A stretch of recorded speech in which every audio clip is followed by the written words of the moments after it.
कई बार आप लोगों ने लोगों को कहते सुना होगा कि अरे आरक्षण की वजह से देश में मेरिट कमज़ोर हो रही है, जिसके कारण अच्छे स्टूडेंट्स को इंजीनियरिंग, मैनेजमेंट और मेडिकल कॉलेज में एडमिशन नहीं मिल पा रहा है। इसी कारण हमारे देश अच्छे साइंटिस्टों को, अच्छे इनोवेटर्स को, डॉक्टर्स को प्रोड्यूस नहीं कर पा रहा है। तो क्या इसके पीछे मेरिट जिम्मेदार है? आज हम इस वीडियो में समझेंगे कि क्या होती है आखिर मेरिट।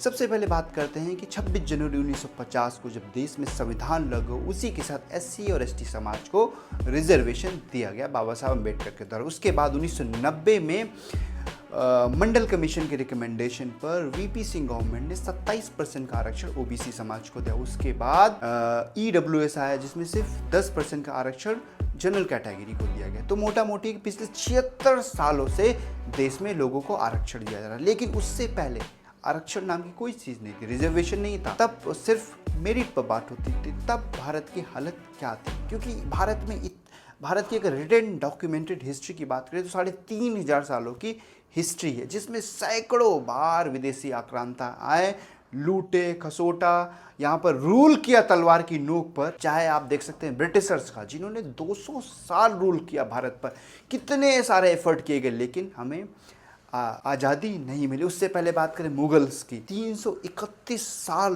रूल किया, लगभग 1526 से लेके 1857 तक रूल किया। उससे पहले बात करें दिल्ली सल्तनत, लगभग 320 साल भारत में रूल किया हो। चाहे आपके स्लेव डायनेस्टी हो, खिलजी हो, तुगलक हो, लोदी हो, सैयद हो, मतलब लगातार हम परतंत्र ही रहे हैं। अलग अलग इन्वेडर्स आते थे, रूल करते रहते थे।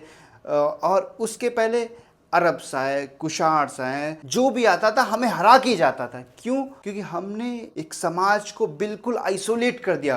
उन्हें न शिक्षा का अधिकार दिया, ना उन्हें हथियार चलाने का अधिकार दिया, ना उन्हें उस समाज को फर्क ही नहीं पड़ा कि चाहे राजा कोई भी बने, चाहे विदेशी बने, चाहे भारतीय बने, लेकिन उनकी ज़िंदगी वैसी ही रहनी। इसीलिए हमेशा ही हम परतंत्र हैं, जो कभी मुगलों के रहें, कभी ब्रिटिशर्स के रहें, कभी दिल्ली सल्तनत के रहें, कभी कुशार्स के रहें, कभी हुड्स के रहें।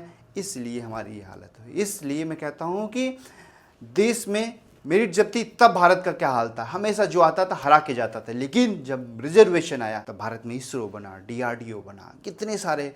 और उसके बाद हमने जितने भी युद्ध हुए, अगर बात करें, चाहे पाकिस्तान को हो 1947 का, 1962 में चाइना को, फिर 1971 में फिर पाकिस्तान को, कारगिल वॉर हुआ, तो मीन्स रिप्रेजेंट सभी के एफर्ट्स लगे, तभी हम 4 युद्ध लगातार जीते। तो इसलिए एकता बहुत जरूरी, रिप्रेजेंटेशन जरूरी। अगर कोई समाज पीछे छूट गया तो उसको अधिकार मिलना चाहिए। अगर नहीं मिला तो फिर हमारा देश विखंडित हो जाएगा, जैसे पहले हुआ करता था।